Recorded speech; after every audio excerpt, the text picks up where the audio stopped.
Bueno, vamos a comenzar orando como hacemos cada jueves. A mí no me ven, estoy haciendo... Dale. No te veo ahora. Sí, ahí sí te veo. Sí, sí te veo. Bueno, vamos a orar. Vamos a orar. Gracias, Señor, te damos por esta tarde que podemos compartir. Gracias porque una vez más podemos hablar de tu palabra, podemos aprender lo que tu palabra dice. Queremos, Señor, conocerte más y conocer realmente lo que tu palabra dice. Por eso queremos pedirte que por medio de tu Espíritu Santo estés hablando en nuestros corazones, nos estés enseñando, nos estés instruyendo, nos formes conforme a la medida de Jesucristo. Señor, que tu palabra haga morada en nosotros y que realmente podamos crecer como personas y como cristianos a través de compartir tu palabra. Gracias por tener esta oportunidad, este tiempo con mis hermanos, y también te quiero pedir que bendigas a cada uno de ellos en sus situaciones, en sus vidas, que tú les estés guiando en todo tiempo y los fortalezcas en todo tiempo. En el nombre de Jesucristo. Amén. Amén. Bueno, voy a compartir la pantalla como siempre. Bien, entonces, originalmente veníamos hablando de todo lo que era la salvación y luego nos fuimos a Génesis 1 porque quiero pasar un tiempo en el Génesis para poder asentar varios temas que me parece que son súper importantes y que nos van a permitir como asentar las ideas principales o muchos de los conceptos principales que están a través de toda la Biblia y que nos van a servir para entender cosas más profundas más adelante. Así que estamos repasando Génesis. No estamos haciendo un estudio súper profundo, pero tampoco es demasiado superficial, pero hoy quiero que veamos un tema que me parece muy, muy importante y lo vamos a ver a través de Génesis 1.26 y lo vamos a ir fundamentando con otros pasajes también. Así que comenzamos con Génesis 1.26 y dice así: Entonces dijo Dios, hagamos al hombre a nuestra imagen, conforme a nuestra semejanza, y señoree en los peces del mar, en las aves de los cielos, en las bestias, y en toda la tierra, y en todo animal que se arrastra sobre la tierra. Y creó Dios al hombre a su imagen, a imagen de Dios lo creó, varón y hembra, y los bendijo Dios, y les dijo: fructificad, multiplicaos, llenad la tierra, sojuzgadla, señorear sobre los peces del mar, en las aves de los cielos, y en todas las bestias que se mueven sobre la tierra. Pero hoy quiero que nos detengamos fundamentalmente en este tema que dijo Dios: hagamos al hombre a nuestra imagen, conforme a nuestra semejanza. Y Nadia la semana pasada hacía una pregunta de por qué dice hagamos o dice nuestra semejanza. Y para poder entender esto, lo primero que quiero hacer mención es que aquí cuando dice Dios, en realidad la palabra en el original hebreo es Elohim, que muchas veces lo habremos escuchado como uno de los nombres de Dios. No sé, ¿alguno lo ha escuchado? Que alguna vez se lo nombre Elohim a Dios o Elohim, ¿sí? ¿Lo han escuchado? Sí. ¿Sí? Ok. Bien. En realidad Elohim. Elohim en sí mismo no es un nombre de Dios, sino es justamente una palabra que significa Dios. Entonces, obviamente, si hablamos de Elohim, hablamos de Dios porque Dios es el único Dios, valga la redundancia. Pero en sí mismo Elohim, más que un nombre, es justamente Dios, ¿sí? Pero esta palabra tiene una terminación en hebreo que es la terminación que se utiliza para los plurales, ¿sí? Pero no necesariamente quiere decir de que la palabra en sí misma es plural. ¿Qué quiero decir? Que, por ejemplo, una palabra, nosotros tenemos los plurales generalmente son palabras que terminan con S. Por ejemplo, decir casas. Si decimos casa, es una sola casa. Si decimos casas, son múltiples casas, ¿sí? Bueno, en hebreo ocurre básicamente lo mismo. Hay una terminación específica que representa los plurales. Y Elohim, la palabra Elohim, que es la que se utiliza para hablar de Dios muchas veces, no es la única palabra, pero es una de las principales, tiene una terminación que es plural. Entonces, Lo primero que muchos pueden pensar es de que al llamarse Elohim, Dios está diciendo en sí mismo que son muchos. Pero en sí no es tan así. O sea, la palabra Elohim termina en un plural, pero también podría ser el caso como nosotros tenemos nombres que terminan en S. Por ejemplo, Lucas, ¿sí? El hecho que Lucas termina en S no quiere decir que sean muchos Luca. Es un nombre que termina en S. Elohim pasa más o menos lo mismo. Termina en plural, eso no quiere decir necesariamente que Dios sea plural, ¿sí? Pero lo interesante de este versículo no es tanto que utilice la palabra Elohim que en plural, sino los verbos que se utilizan acá en hebreo, cuando dice hagamos y cuando dice a nuestra semejanza, en estos casos sí utiliza el verbo en plural. Las palabras estas están en plural en el original. Entonces el versículo sí está hablando en plural. Y eso es bien importante entenderlo. ¿Y por qué les hago esta aclaración? ¿Por qué quiero ser claro en decir Elohim no necesariamente signifique plural? Lo quiero aclarar porque alguno puede tratar de rebatir el argumento y decir de que en realidad Génesis 1.26 no está hablando en plural porque Elohim es un nombre en sí mismo y no es un plural. Y es cierto, Elohim no es un plural, sino es un nombre que tiene una terminación parecida igual a la de un plural. Pero los verbos y el resto de las palabras en esta frase sí están en plural. Entonces, esta frase está hablando como que si son muchos, son varios los que están haciendo al hombre a su imagen y haciéndolo a su semejanza, ¿sí? Entonces hay un sentido de pluralidad en este versículo, claramente, sobre todo un lector hebreo al leerlo tendría que entender aquí el plural. Ahora, por otro lado, hay mucha gente que, trata de explicar el porqué del plural, ¿sí? Y el argumento más rápido que cualquiera va a tratar de decir, cualquiera vamos a decir que no sea cristiano, va a tratar de decir de que acá Dios está hablando de que va a ser al hombre a la imagen suya y, por ejemplo, de los ángeles, como para explicar el plural, ¿sí? Hay muchos que tratan de poner este argumento, que acá Dios está hablando con los ángeles, por ejemplo, ¿sí? Pero, y acá de paso les quiero transmitir un concepto que es importante sobre cómo leemos la Biblia, ¿sí?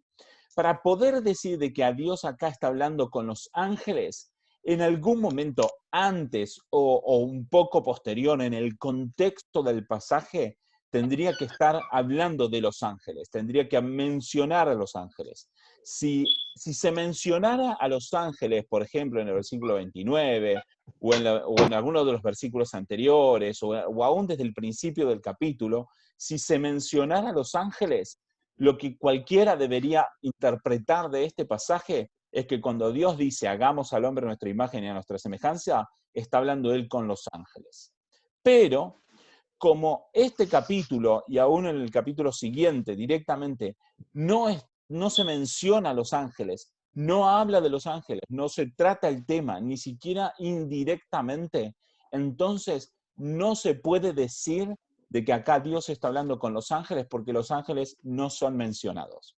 Si alguien dice de que acá Dios está hablando con los ángeles, está haciendo lo que sería introducir en el texto un concepto que el texto no dice, ni lo tiene. Y eso es incorrecto. No solamente que es incorrecto, sino que inclusive es hasta pecado, ¿sí? No podemos introducir en el texto algo que el texto no está diciendo. La Biblia dice que Dios dijo, hagamos al hombre a nuestra imagen conforme a nuestra semejanza, y no se menciona a más nadie que a Dios mismo.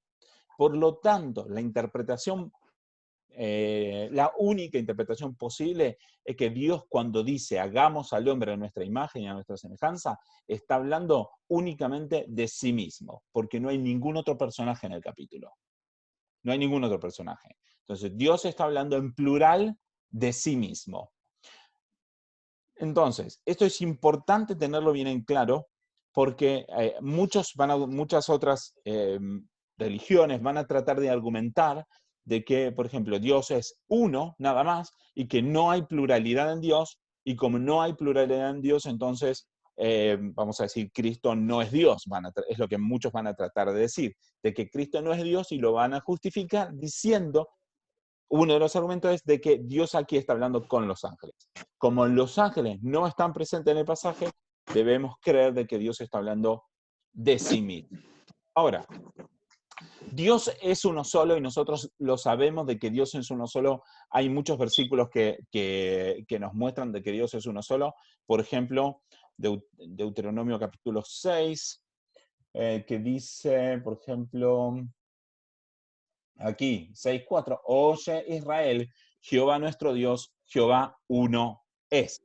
Entonces, Dios nos está mostrando que por un lado en Dios hay una pluralidad y por el otro lado Dios es uno solo.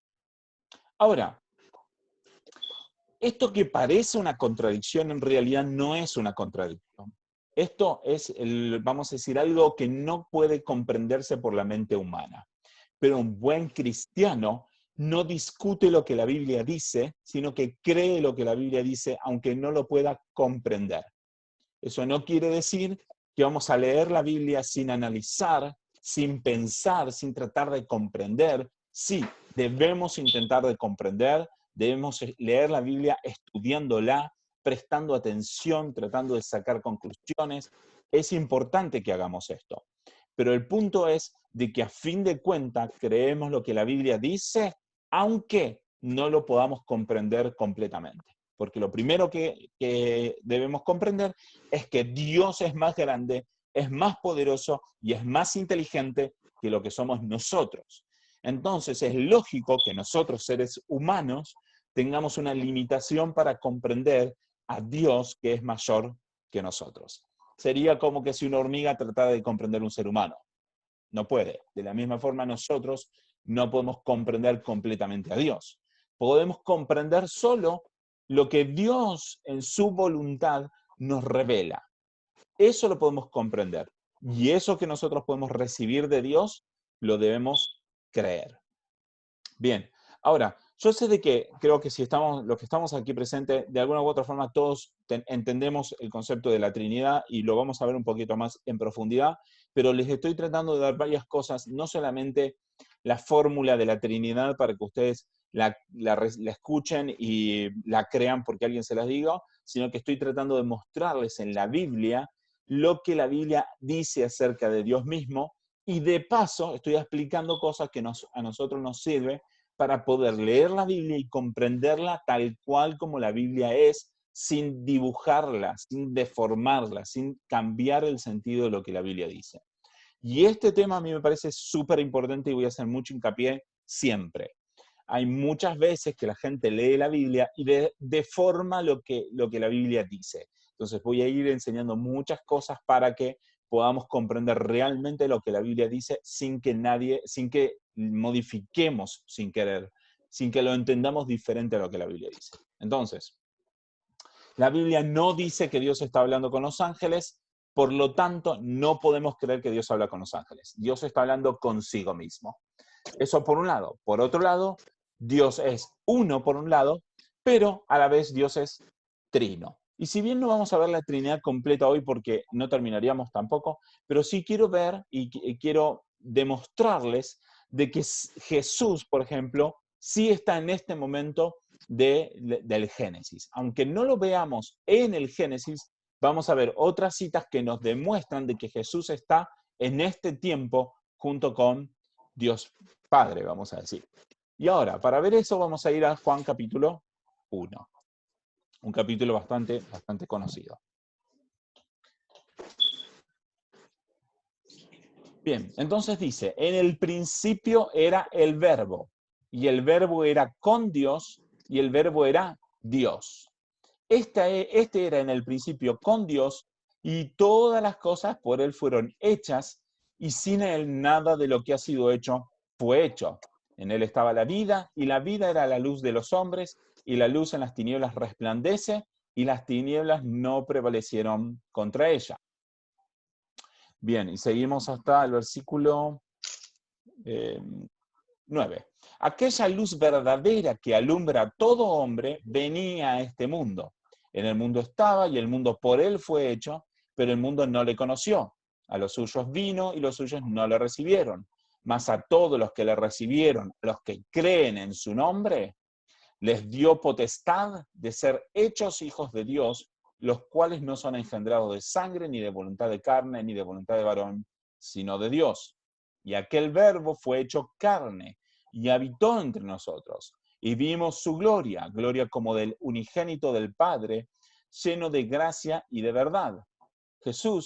Juan dio testimonio de él y clamó diciendo, este es de quien yo decía, el que viene después de mí, es antes de mí. Bueno, y continúa, vamos a leer hasta ahí nada más. Entonces, lo primero que quiero hacerles notar es que dice que en el principio era el verbo. Cuando habla de en el principio, está hablando de en el principio, completamente en el principio, literalmente. Esto es una referencia clara y directa a Génesis 1:1, que dice, en el principio creó Dios los cielos y la tierra. Entonces, cuando Juan dice de que en el principio era el verbo, lo que está diciendo es que el verbo estaba desde Génesis 1:1 en el principio, cuando Dios creó los cielos y la tierra. Así que el verbo está con Dios desde el principio. Y no hay absolutamente nada antes que el principio. Antes del principio es solo Dios. Solo Dios. No hay nada antes que el principio. En el principio Dios creó los cielos y la tierra. Entonces, al decir que el verbo en el principio era el verbo, o sea, el verbo existía, el verbo era, no fue creado, el verbo era en el principio, está diciendo de que el verbo está desde antes del principio con Dios. Y luego dice, y el verbo era con Dios, estaba junto con Dios, y sigue diciendo que el verbo era Dios. Ahora, hay muchos, de hecho, hay traducciones que dicen que el verbo era un Dios. Por ejemplo, la traducción de los Testigos de Jehová dice que el verbo era un Dios en vez de decir que el verbo era Dios. Y el argumento que utilizan es de que acá no se utiliza ningún artículo. Entonces ellos dicen de que se puede traducir como el verbo era un Dios. Pero si eso fuera cierto, que acá pudiera decir el verbo era un Dios, aquí en el versículo 6, por ejemplo, cuando dice que hubo un hombre enviado de Dios, habría que traducirlo también y decir, hubo un hombre enviado de un Dios. Y en el versículo 12, más a todos los que les recibieron, a los que creen en su nombre, les dio potestad de ser hechos hijos de Dios. Habría que traducirlo también como ser hechos hijos de un Dios. Entonces, decir que el verbo era un Dios acá, está diciendo, estaría argumentando a favor de un politeísmo múltiple, en donde el verbo era un Dios junto con muchos otros, más un hombre fue enviado de un Dios cualquiera de todos esos, más que a todos los que le recibieron les dio potestad de ser hechos hijos de un Dios aleatorio, cualquiera. La realidad es que la Biblia no dice de que el verbo era un Dios, dice que el verbo era Dios, y aquí debe traducirse de la misma forma que aquí, que en el versículo 6, que en el versículo 12 y todo. Por lo tanto, acá lo que está diciendo es que el verbo era Dios, no era un Dios, sino que era Dios. La gramática, si bien esto podría traducirse como era un Dios, no puede traducirse por el contexto. El contexto es claro de que debe traducirse en este pasaje como era Dios. Bien, entonces eso de paso les enseño este otro concepto, de que cuando algo no se entiende en un versículo, para poderlo comprender hay que mirar los versículos posteriores y los versículos anteriores, porque eso explica lo que no podemos comprender de un versículo. Entonces, versículo 6 y versículo 12 explican de que en el versículo 1 está hablando que el verbo era Dios y que el verbo no era un Dios, sino que era Dios. Ahora, nuevamente, ¿cómo puede ser de que el verbo estaba con Dios y que el verbo era Dios al mismo tiempo? Esto es algo que no entra en la mente humana limitada, porque somos humanos y somos limitados, ¿sí? Pero no quiere decir de que sea una contradicción. Es más vale una paradoja. es algo que no puede comprenderse, pero que sí sucede. Y les voy a poner un otro ejemplo de otra paradoja científica como para que ustedes puedan comprender que este argumento es válido.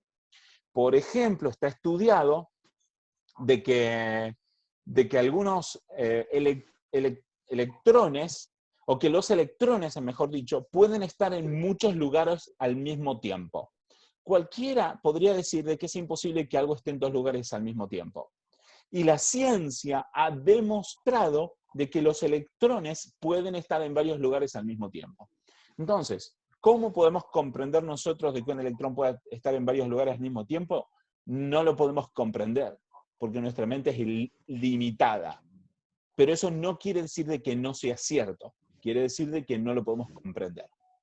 Si algo que no podemos comprender deja de ser cierto porque no lo puedo comprender, entonces ni siquiera tendría un auto, porque no puedo comprender cómo funciona mi auto. Como no puedo comprender cómo funciona mi auto, estaría implícitamente diciendo que no existe. Y eso es ilógico. O sea, se dan cuenta que es ilógico tratar de negar la existencia de algo simplemente porque no la puedo comprender. ¿Sí?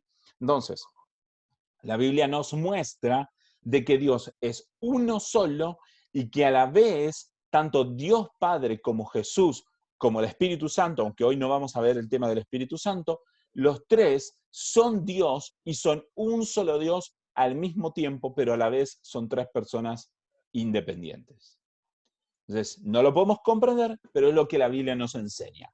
El argumento, por lo menos de hoy, es demostrarles de que el verbo existía desde la fundación del mismo y que no por eso fue creado, porque para ser creado no hubiera podido estar en el principio.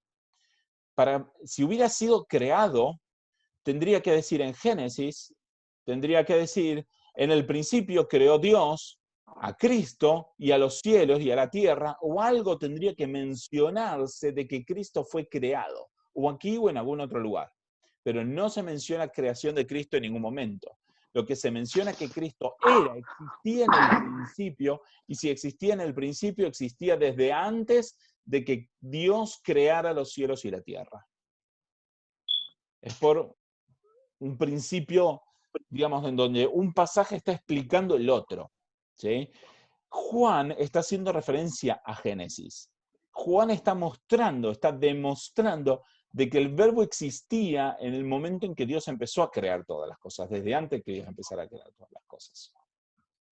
Bien, entonces, además de eso, dice, versículo 4, que en él estaba la vida, en el verbo estaba la vida, entonces está demostrando que la vida pudo haber venido a ser o existir porque en él estaba la vida, en el verbo estaba la vida. Y la vida era la luz de los hombres. ¿Sí? Además dice que, versículo 3, todas las cosas por él fueron hechas, y sin él nada de lo que ha sido hecho fue hecho. O sea que todas las cosas fueron hechas por él. Cristo, el verbo. ¿Sí? ¿Cómo sabemos que es Cristo? Porque luego acá dice que aquella luz verdadera que alumbra a todo hombre venía a este mundo. El único que vino a este mundo es Cristo. ¿Sí? Como Cristo vino a este mundo, entendemos de que estamos hablando de Cristo. Cristo, por Cristo, por Jesús, fueron hechas todas las cosas. Y sin él, nada de lo que ha sido hecho fue hecho. Nada. O sea, todo fue hecho por Cristo. Y sin Cristo nada fue hecho. ¿Sí? Entonces, de nuevo, seguimos diciendo que por Cristo fueron hechas todas las cosas que Dios creó, tanto los cielos como la tierra. Entonces, acá vemos que aún en Dios mismo está Cristo creando los cielos y la tierra. Si Dios creó los cielos y la tierra, y además dice que Cristo, por él fueron hechas todas las cosas, y sin él nada de lo que ha sido hecho fue hecho, entonces está también demostrando de que Cristo es Dios. En Cristo fueron hechas todas las cosas. Por Cristo fueron hechas todas las cosas. En Cristo estaba la vida. ¿Sí? Luego, versículo 9, Cristo, Jesús, venía a este mundo. Esto es otro tema importante, Porque acá nos está usando venía como nosotros podemos usarlo, vamos a decir, cuando van a nacer un bebé, dice viene al mundo. Porque en realidad no viene al mundo. Es engendrado en el vientre de su madre y luego nace del vientre de su madre. Cuando nosotros hablamos de venía al mundo, lo decimos de una forma alegórica, vamos a decir, porque no es que viene el bebé al mundo, no es que la cigüeña lo trae del hiperespacio y lo trae al mundo, ¡Anda al baño! sino de que acá está siendo claro de que Cristo, estando fuera del mundo y existiendo fuera del mundo, venía a este mundo. Eso es otra demostración de que Cristo es Dios, porque no estaba en el mundo y venía a este mundo. Entonces eso está demostrando de que Cristo no fue creado en el momento en que fue engendrado en el vientre de su madre, sino que era preexistente. ¿Y cómo sabemos que era preexistente? Porque estaba en el principio. Estaba en el principio. ¿Ok? Entonces dice, en el mundo estaba, cuando venía a este mundo, cuando vino al mundo, estaba en el mundo, y el mundo por él fue hecho, pero el mundo no le conoció. A los suyos vino y los suyos no le recibieron. Pero a los que le recibieron, a los que creen en su nombre, les dio potestad de ser hechos hijos de Dios. Ahora, número 1, es que a los que creen en su nombre, no es a los que son buena gente o lo que sea, esto ya lo hemos visto desde el principio, pero lo seguimos repitiendo, es a los que creen en su nombre. Y a los que creen en su nombre les dio potestad de ser hechos hijos de Dios. ¿Cómo alguien puede darnos potestad a nosotros de ser hechos hijos de Dios si no es Dios mismo? Si Él no fuera Dios, no tendría la autoridad para darnos la posibilidad a nosotros de ser hechos hijos de Dios. ¿Está bien? Entonces después dice, los cuales no son engendrados de sangre, ni de voluntad de carne, ni de voluntad de varón, sino de Dios. O sea, nosotros, los que creemos en su nombre, ya no somos engendrados de sangre, ni de voluntad de carne, ni de voluntad de varón, sino de Dios. O sea, por la voluntad de Dios somos engendrados en el Espíritu. Pero ahora, ¿cómo podría ser que seamos engendrados de Dios de nuevo?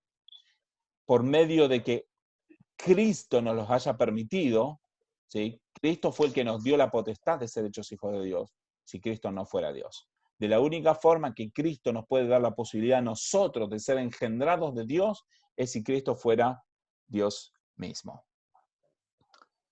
Bien, vamos a seguir avanzando, pero ahora quisiera que lo veamos en Hebreos capítulo 1. Hebreos capítulo 1 es, creo yo, un muy buen complemento de esta idea. Y vamos a ver que hay varios de los mismos conceptos y algunas cosas más que son bien interesantes. Dice, capítulo 1, versículo 1.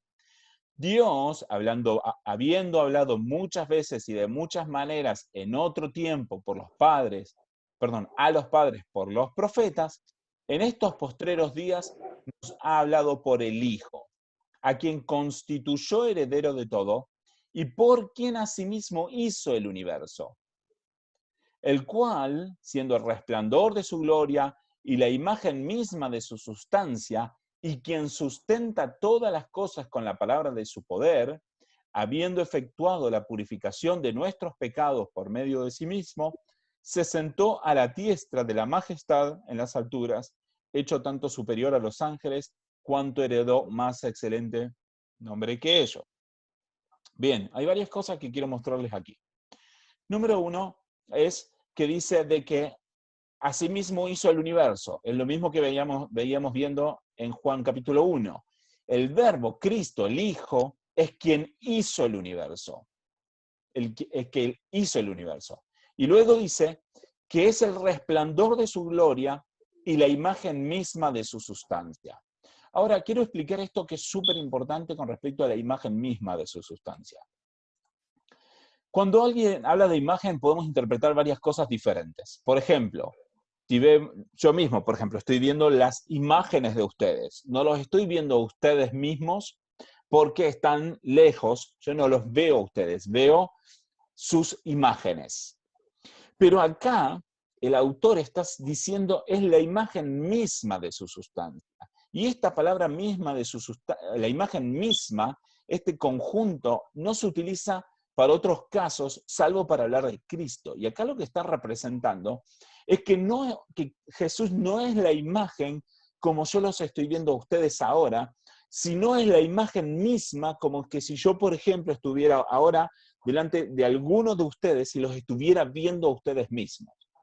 Esa es, si yo lo tuviera a Martín, por ejemplo, ahora, delante mío acá físicamente, y yo lo estuviera viendo, estaría viendo la imagen misma de él. No es lo mismo decir que veo la imagen a través del Zoom o que veo su imagen porque lo estoy viendo con mis ojos delante mío. ¿Sí? Esta idea de que Jesús es la imagen misma de Dios está haciendo referencia a esto, de que Jesús es lo visible de Dios. No es una imagen como viendo en un espejo, que hay un versículo para representar eso en otro contexto para otra cosa, no hablando de Jesús.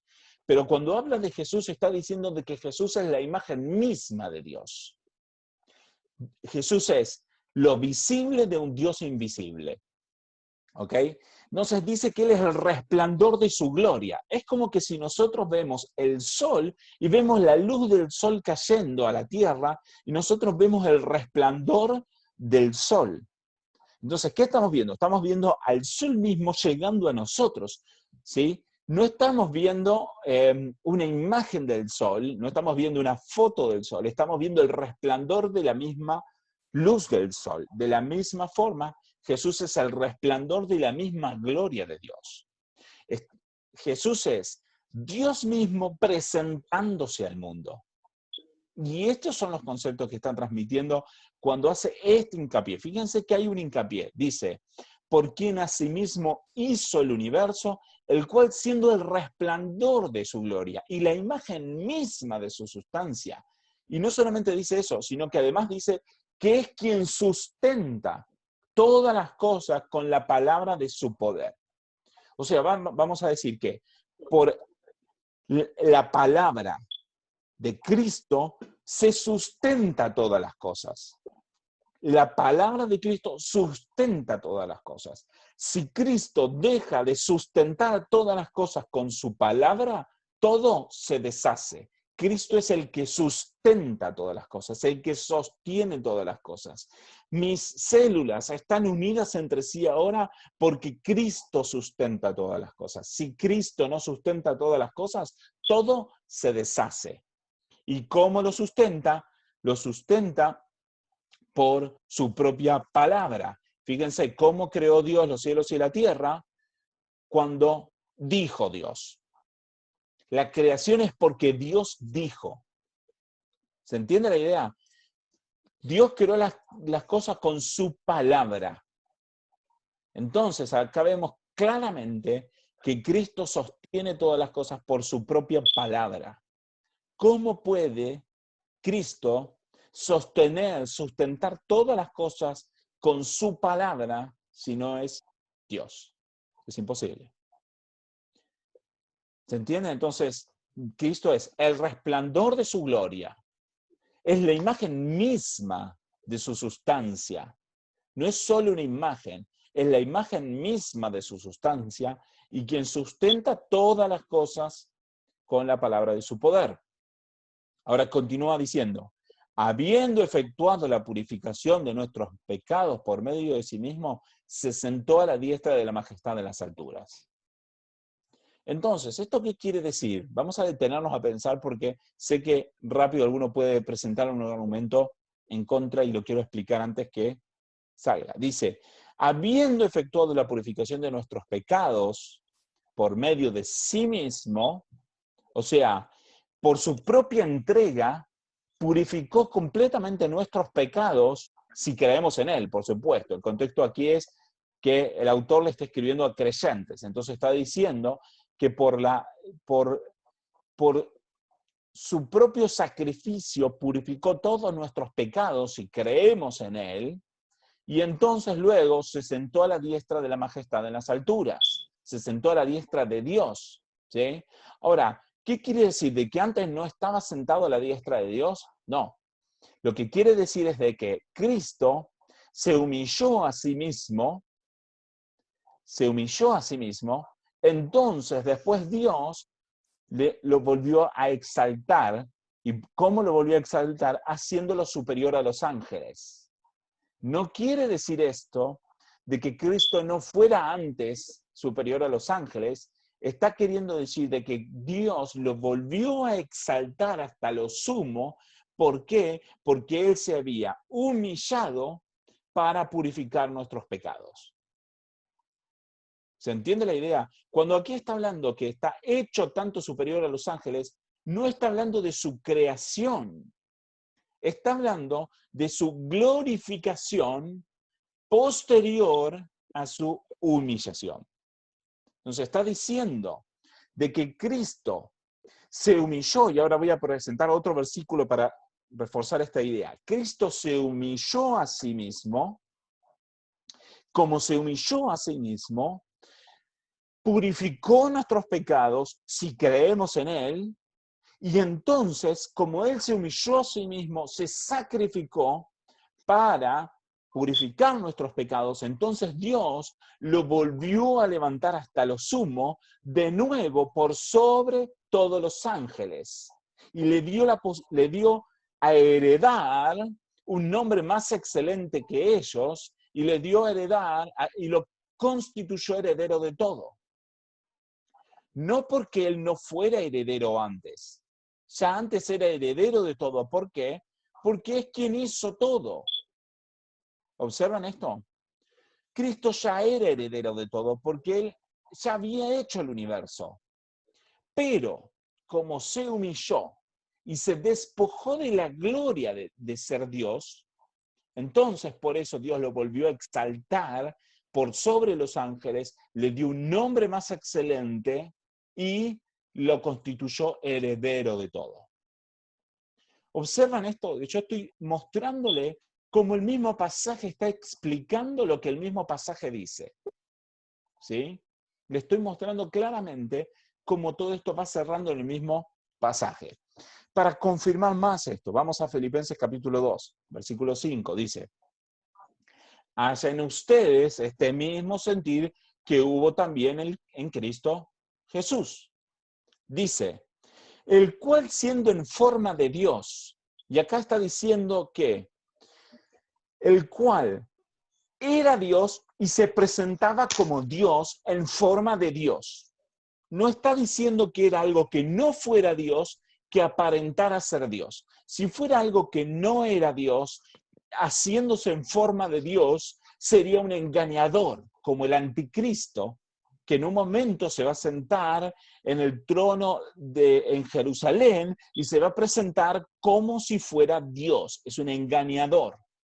Pero Cristo estaba en forma de Dios porque era Dios. Si Cristo estuviera en forma de Dios sin ser Dios, Cristo no solo no sería Dios, sino que además sería un mentiroso y un engañador. Pero como creemos que Cristo es verdad, entonces si Él estaba en forma de Dios es porque era Dios. Y continúa diciendo, no estimó, no valoró el hecho de ser igual a Dios. Igual no se refiere acá de que sean iguales como una silla es igual a otra, sino está diciendo que no estimó el hecho de que Cristo es Dios, es ser lo mismo que Dios. ¿Sí? No estimó el ser igual a Dios como algo a que aferrarse, como algo a que agarrarse, como algo a que valorar en sí mismo. Sino, dice que se despojó a sí mismo. Esto no quiere decir que haya dejado de ser Dios, quiere decir que dejó de aferrarse a la idea de ser Dios como que si fuera algo grandioso. ¿Se entiende la idea? No estimó el ser igual a Dios como algo valioso, sino que se despojó a sí mismo. Y el mismo pasaje se explica a sí mismo. ¿A qué se refiere con que se despojó? A que ya no se aferró a la idea. ¿sí? No quiere decir de que se despojó de ser Dios, quiere decir que se despojó de la idea de aferrarse a esto como algo importante. Entonces dice que no estimó el ser igual a Dios como algo a que aferrarse, sino que se despojó a sí mismo y tomó forma de siervo, hecho semejante a los hombres. Y acá lo que está diciendo es que Dios, al venir al mundo, se hizo hombre y ahora tomó forma de siervo. No quiere decir que haya dejado de ser Dios, sino que agregó humanidad a su deidad. Y a partir del momento en que Cristo se hizo hombre, es tanto Dios como hombre al mismo tiempo, al tope. O sea, es completamente Dios y completamente hombre. Esto es lo que el pasaje dice. Que nosotros no lo podamos comprender, entra de nuevo en las cosas que nuestra mente humana finita no puede comprender de Dios. Pero, y es lo mismo que yo estoy insistiendo, nosotros tenemos que creer lo que la palabra de Dios enseña, aunque no lo entendamos. Si nosotros queremos creer algo diferente porque no lo podemos creer, entonces lo que estamos diciendo es que nosotros somos más inteligentes que Dios. Porque básicamente lo que estamos diciendo es que Dios no puede explicarse de una forma sensata, y como Dios no puede explicarse de una forma sensata, prefiero creer lo que yo mismo creo. Y me estoy poniendo por sobre autoridad de Dios. Entonces no podemos hacer eso. No lo puedo comprender, pero Dios es más inteligente y es más poderoso que yo.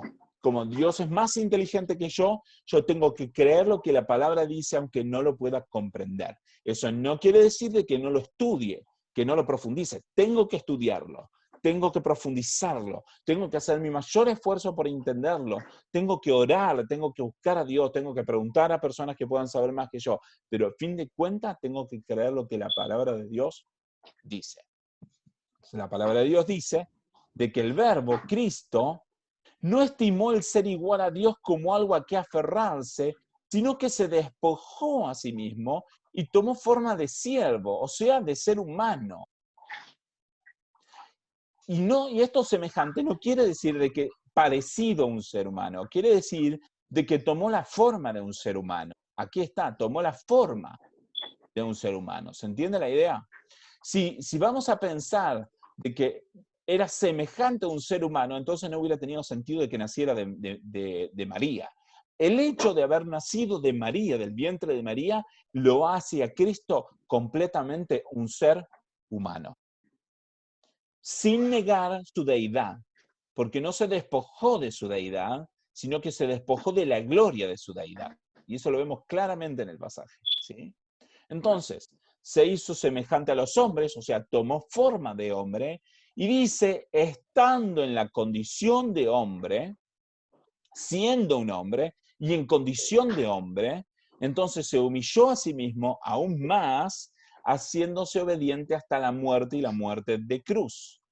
Entonces, siendo Dios, no estimó el ser igual a Dios como algo a que aferrarse, se hizo un ser humano, como ser humano se humilló y se entregó para morir en la cruz. Por lo cual Dios también lo exaltó hasta lo sumo. Lo exaltó hasta lo más alto de todo. Y le dio un nombre que es sobre todo nombre. Para que en el nombre de Jesús se doble toda rodilla de lo que están en los cielos y en la tierra y debajo de la tierra, y toda lengua confiese que Jesucristo es el Señor para gloria del Padre. Ahora, hay varias cosas acá. Número uno es de que Dios le exaltó hasta lo sumo. ¿Por qué? Porque se entregó a sí mismo. Eso es lo que veíamos en el pasaje anterior, en Hebreos, que dice, hecho tanto superior a los ángeles porque heredó un nombre más excelente que ellos. ¿Cuándo fue hecho superior a los ángeles? ¿Y cuándo heredó un nombre más excelente que ellos? ¿Cuándo? Después de que se entregó hasta la muerte, entonces Dios le exaltó hasta lo sumo. ¿Por qué lo exalta Dios? Porque Él se humilla primero. Dios no lo exalta porque Él fuera inferior en sí mismo, sino que lo exalta porque Él, siendo Dios, se despojó y se humilló. ¿Se entiende la idea? Entonces, si se entiende la idea, un movimiento de cabeza me basta, con los que tengo acá con cámara. Si hay dudas, pausa. Sí. Ok, bien. Entonces, Dios lo exaltó porque Él se humilló, ¿sí? ¿Por qué lo constituye heredero de todo? Porque Él se despojó a sí mismo de la gloria de ser Dios. Pero no porque Él no fuera Dios, porque Él dice que Él mismo hizo el universo y que Él era la imagen misma de la sustancia de Dios. ¿Ok? Entonces, otra cosa, dice, ¿para qué? Para que en el nombre de Jesús se doble toda rodilla de lo que están en los cielos y en la tierra y debajo de la tierra. ¿Por qué lo exalta? ¿Por qué toda esta historia? ¿Por qué se humilló a sí mismo? ¿Para qué? Para que Dios lo pudiera exaltar por sobre todas las cosas y para dar un argumento válido para que toda la creación se humille delante de Cristo. Esa es la idea de todo eso. Y que toda lengua confiese que Jesucristo es el Señor. Podemos decir que Jesucristo es un Señor. Podríamos utilizar la palabra un Señor para referirnos a alguien importante o alguien valioso. Pero acá no dice un Señor, dice el Señor. El único, el Señor que existe es Dios. Entonces lo que está diciendo es que toda esta historia es para que toda lengua confiese que Jesucristo es el único Señor. Esa es la idea de esta frase. ¿Para qué se humilló a sí mismo? Para que Dios lo levante y que toda lengua confiese que Jesucristo es el Señor. Para gloria de Dios Padre. Bien, entonces acá estamos demostrando de que Jesús, el verbo, vamos a volver a Juan un momentito, el verbo era en el principio y estaba con Dios y era Dios, no era un Dios, estaba en el principio antes de las cosas, de todas las cosas, y que creó todas las cosas, y que sin él nada fue hecho. Él fue el que creó todas las cosas, es el que en él estaba la vida y él es el que dio la vida y la luz a los hombres, y que esta luz vino al mundo y el mundo no lo recibió. Y vino al mundo y se humilló hasta lo mínimo, se humilló hasta lo peor de todo para efectuar la purificación de nuestros pecados y luego fuera levantado por sobre los ángeles y heredar un nombre más excelente que los ángeles. Todos los pasajes, fíjense, los ponemos uno al lado del otro y concuerda lo que todos los pasajes dicen. Ahora, otro argumento más, que sigue diciendo que fue hecho superior a los ángeles porque heredó un nombre más excelente que ellos. Y sigue diciendo, porque ¿a cuál de los ángeles dijo Dios jamás? Mi hijo eres tú, yo te he engendrado hoy. Nunca Dios le dijo a los ángeles, mi hijo eres tú. Nunca. Pero de Cristo dice que es el hijo. ¿Se entiende la idea? Esto demuestra de que Cristo no es un ángel, ni más grande ni mejor que todos los otros ángeles. No es un ángel, porque nunca, jamás Dios le dijo a un ángel, mi hijo eres tú, yo te he engendrado hoy. Nunca. Le dice a Cristo que es su hijo. Y otra vez, yo le seré al Padre y él me será a mi hijo. Y cuando introduce el primogénito en el mundo, dice, adórenle todos los ángeles de Dios. No hay ángel que no, o sea, los ángeles le deben adorar.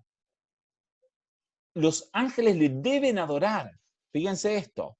El único digno de adoración es Dios. El único. Y los ángeles le deben adorar porque es el Hijo, es Dios. Sigue habiendo confirmación acá. Ciertamente de los ángeles dice que los ángeles son espíritus ministradores. Sus ángeles son espíritus y a sus ministros llamas de fuego. Le está diciendo que son ministros a sus ángeles. Pero de Cristo no le llama ministro, le llama hijo engendrado. ¿Sí? Y más del hijo dice, tu trono, oh Dios, por el siglo del siglo.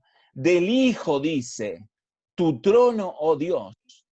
Dios Padre dice del hijo, tu trono, oh Dios, por el siglo del siglo. Fíjense que acá le está llamando, Dios Padre le está llamando a Cristo Dios. Fíjense, ¿eh? Dios Padre está llamando al Hijo Dios. Cetro de equidad es el cetro de tu reino. Has amado la justicia y aborrecido la maldad. Y sigue leyendo, y todo este poema básicamente lo que está mostrando es de que los ángeles son inferiores a Cristo. Básicamente, esto es lo que dice este pasaje, que los ángeles son inferiores a Cristo. ¿Y por qué? Porque Cristo es Dios. ¿Por qué Dios lo hace superior? Porque Cristo se había humillado. ¿Por qué le da un nombre más excelente que el de los ángeles? Porque Cristo se había despojado de toda su gloria. ¿Por qué lo constituyó heredero de todo? Porque Cristo se despojó, básicamente. ¿Sí? Entonces acá está demostrando de que Cristo es Dios, que estaba desde el principio de la fundación del mundo, creando y sosteniendo todas las cosas. Bien, avanzamos con un pasaje más. Bueno, Colosenses 1, 15, 20 dice: Él es la imagen del Dios invisible. Esto es lo mismo que le estaba diciendo. Él es lo visible del Dios invisible. Él es lo que nosotros podemos ver de Dios que no se puede ver. El primogénito de toda la creación. Y acá viene una palabra que es mal traducida y a veces, y por lo tanto, mal interpretada. Esta palabra, primogénito, si nosotros lo vemos en español, diríamos que dice el primer génesis, el primer creado, ¿sí? Pero en el griego no es primógenes, sino es protótocos, que no significa primogénito como está traducido acá, en realidad significa el primordial, el principal. Porque es el mismo concepto, vamos a decir que, por ejemplo, vieron de Jacob y Esaú, que Jacob le robó la primogenitura. Entonces, no quiere decir de que ahora Jacob, de repente, porque le vendió por un plato de comida a la primogénito a su hermano, entonces ahora el pasado cambió y ahora él nació primero. No, lo que está queriendo decir de que Jacob pasó a tomar la preeminencia por más de que no hubiera nacido primero. Entonces acá lo que está diciendo es que Cristo es el preeminente de toda la creación y no el primer creado, porque no utiliza un concepto acá de creación, no es una palabra de genes, eso es una mala traducción al español, sino es el protótocos, es el principal, el primordial, es el que tiene mayor honra, el de más gloria. ¿Por qué? Porque es la imagen del Dios invisible, es lo visible del Dios invisible. Dice que en él, lo mismo de antes, fueron creadas todas las cosas, las que hay en los cielos y las que hay en la tierra, visibles e invisibles. O sea que hasta los ángeles fueron creados por él. Sean tronos o sean dominios, sean principados o sean potestades. Esto está diciendo que hasta los ángeles y los demonios fueron creados en él y por él. Todo fue creado por medio de él y para él. Y él es antes de todas las cosas. No hay antes de él, no hay nada. Y fíjense que esto no está hablando de que él fue creado, sino todo lo contrario. Él está diciendo de que él no fue creado, sino que fue el que creó todas las cosas. Y todas las cosas en él subsisten, todas las cosas en él subsisten. El único que es autosubsistente, el único que subsiste por sí mismo, es Dios. Todo el resto de las cosas subsisten porque son sostenidas por Dios. Él no necesita sostenerse, ni necesita que Dios lo sostenga a él, porque él es Dios y él es el que sostiene todas las cosas. Y es él, la cabeza del cuerpo, el que es el principio, el primogénito de entre los muertos. El primogénito, fíjense lo que está diciendo, el primogénito de entre los muertos, está diciendo que es el principal entre los muertos. ¿Sí? Está queriendo decir de que él entregó su vida por nosotros. No quiere decir que él fue el primer muerto, porque definitivamente no fue el primer muerto. ¿Sí? ¿Para qué? Para que en todo tenga la preeminencia. ¿Ven lo que le estoy diciendo? ¿Cuál es el punto de que él tiene la preeminencia? El pasaje está hablando de que él tiene la preeminencia. Por cuanto agradó al Padre que en él habitase toda plenitud. Y esto es súper importante. Acá lo que está diciendo es que en el ser humano Jesús que vivió en la tierra, habitó toda la plenitud de Dios, toda la plenitud de Dios. Quiere decir de que en la humanidad de Jesús estaba junto con él completamente Dios en sí mismo. Es toda la plenitud de Dios. Eso no ocurre con nosotros. Nosotros tenemos al Espíritu Santo, pero nosotros no tenemos en nosotros mismos la plenitud de Dios. La plenitud de Dios la tiene el Espíritu Santo, que habita en nosotros, en nuestro espíritu. Pero en él no ocurrió de la misma forma. Nunca en la Biblia se habla de ningún otro humano en el que habitase toda la plenitud de Dios.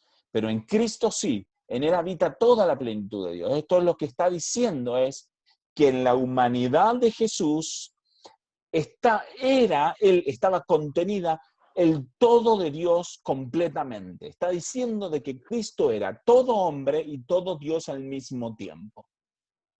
Dice, y por medio de él reconciliar todas las cosas consigo, así las que están en la tierra como las que están en los cielos, haciendo la paz mediante la sangre de su cruz. ¿Se entiende la idea? Entonces, el punto es de que Cristo, en Cristo habita toda la plenitud de Dios. En la humanidad de Jesús, toda la plenitud de Dios habita, porque Él es la imagen del Dios invisible. Es lo visible de un Dios que no se puede ver. ¿Sí? Bien. Seguimos. 2, del 8 al 10, dice, Colosenses, seguimos en Colosenses. Mirad que nadie los engañe por medio de filosofías y huecas sutilezas, según las tradiciones de los hombres conforme a los rudimentos del mundo y no según Cristo. Lo que está diciendo, no se dejen engañar por las cosas que la filosofía o la ciencia o los otros seres humanos dicen. ¿Por qué? Y aclara, ¿por qué? Porque en él, en Cristo, habita corporalmente toda la plenitud de la deidad. Está diciendo, no se dejen engañar por los que niegan de que Cristo es Dios, porque en Cristo habita en su cuerpo físico la plenitud completa de Dios. Y nosotros estamos completos en Cristo, y sin Cristo no estamos completos. Este es el punto. Nosotros si estamos completos es porque estamos en Cristo. Si no estamos en Cristo, no estamos completos. Pero en Cristo, Él está completo de por sí mismo, porque en Él habita toda la plenitud de la deidad. Toda la plenitud de la deidad. Y Él es la cabeza de todo principado y potestad. Entonces, no se dejen engañar por las filosofías humanas que les quieren decir de que, mejor dicho, no se dejen engañar por las filosofías humanas que niegan lo que dice Cristo, o que niegan a Cristo. ¿Por qué? Porque en Cristo habita corporalmente, en su cuerpo físico, habita toda la plenitud de la deidad. Toda la plenitud de la deidad. ¿Bien? Bien. Seguimos. Colosenses 3, de 9 al 10, dice...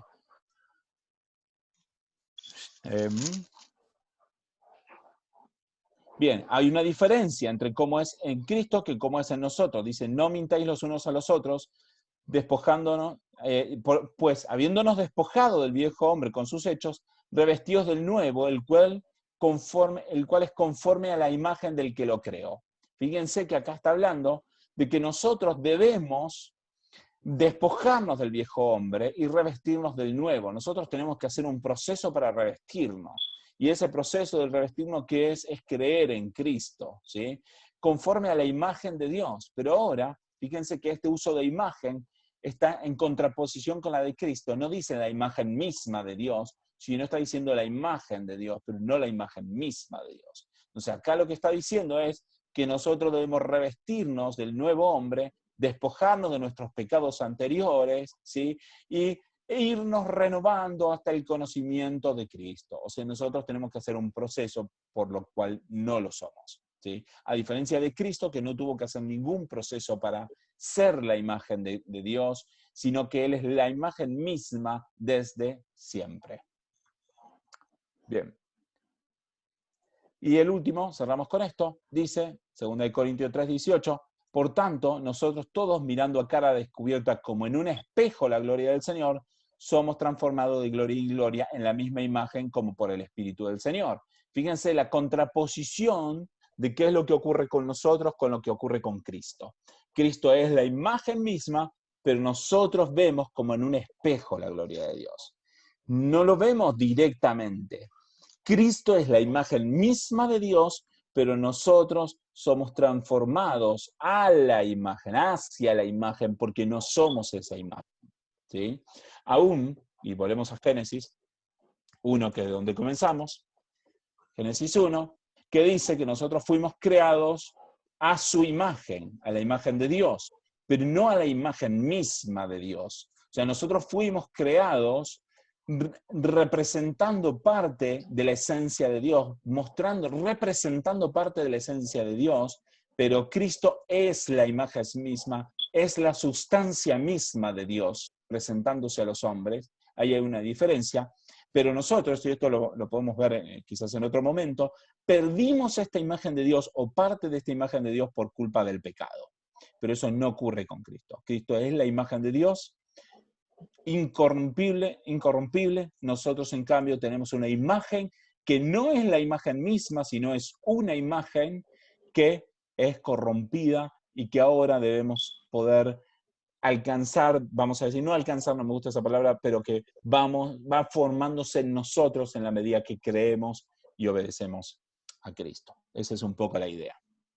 Bien, pausa un poco, creo que los cené de información, pero de nuevo, como dije varias veces, o creo que lo dije al menos una vez antes, mi objetivo no es en esta etapa de que ustedes recuerden todo esto, sino que se forme la mente de ustedes conforme a lo que la palabra de Dios dice. Lo que quiero es que ustedes puedan ir comprendiendo a Cristo realmente, que lo vayan entendiendo, que lo vayan pudiendo ir grabándolo en sus corazones, en sus mentes, poder ir conociendo más a Cristo. ¿Sí? Va a llegar otra etapa en el futuro donde podemos hacer otro tipo de talleres en donde a lo mejor pueden ustedes mismos ir recolectando los versículos, memorizándolos o tratando de ir explicando por ustedes mismos algunos de todos estos conceptos. Pero creo que no estamos aún ahí, sino que quizás en este tiempo la idea es que se vaya formando una mentalidad en ustedes bíblica, una mentalidad de qué es lo que verdaderamente dice la Biblia y por qué creemos lo que creemos, ¿sí? A fin de cuentas, quizás más adelante, cuando vayamos avanzando, lo que quisiera es que cada uno de ustedes pueda, por ustedes mismos, hacer una explicación básica, pero completa de qué es la salvación, cómo es la salvación, por qué necesitamos la salvación, cómo es Dios y por qué creemos de que Dios es trino, por qué creemos de que Jesús es Dios, por qué creemos que Jesús es un ser humano, por qué creemos todo esto y que ustedes mismos lo puedan articular. Pero vamos camino hacia eso, vamos ahora conociendo un poco más de Dios y entendiendo y conociendo más cómo es Dios. Entonces, siendo que Cristo, el Verbo, estaba en el principio y es la imagen misma de la sustancia de Dios, Él es el que creó todas las cosas, los cielos y la tierra, por la palabra de su poder. Por eso dijo Dios, Él creó todas las cosas por la palabra de su poder, y entonces Dios en su pluralidad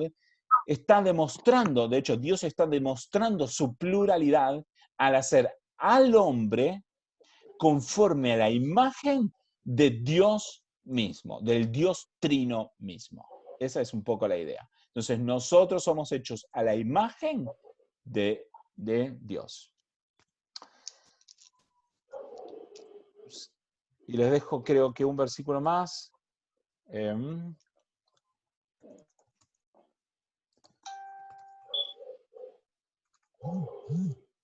Creo que está en Juan 14:9, ahí está. Dice, Felipe le dijo a Jesús, Señor, muéstranos al Padre y nos basta. Vamos a leer un versículo antes. Dice, Jesús dijo, yo soy el camino, la verdad y la vida, nadie viene al Padre sino por mí. Si me conocéis, también a mi Padre me conoceríais. O sea, si conocemos a Cristo, conocemos al Padre. Si no conocemos a Cristo, no conocemos al Padre. Están unidas esas cosas totalmente inseparables. Y desde ahora le conocéis. ¿A quién? Al Padre. ¿Por qué lo conocen al Padre? Porque lo han visto a Cristo. Y entonces Felipe le dijo, Señor, muéstranos al Padre y nos basta. Lo que está diciendo es, mostrárnoslo al Padre porque no lo vimos. Y Jesús le dijo, tanto tiempo hace que estoy con ustedes y no me conoces, Felipe. El que me ha visto a mí, ha visto al Padre. No se puede ver a Cristo y no ver al Padre, y no se puede ver al Padre si no vemos a Cristo, porque Cristo es la imagen visible del Dios invisible. ¿Cómo dices entonces muéstranos al Padre? ¿No crees que yo soy el Padre y el Padre en mí? Está diciendo, ¿no crees de que ambos somos uno? Está más claro imposible. Esta es la idea. El que ha visto a Cristo, ha visto al Padre, porque Cristo es la imagen misma del Dios invisible. Cristo es quien hizo todas las cosas por la palabra de su poder, el que sostiene todas las cosas, y en su imagen fuimos hechos nosotros. Cierro con esto. Ahora sí, si hay preguntas, comentarios, estoy abierto a escuchar y a responder, si puedo.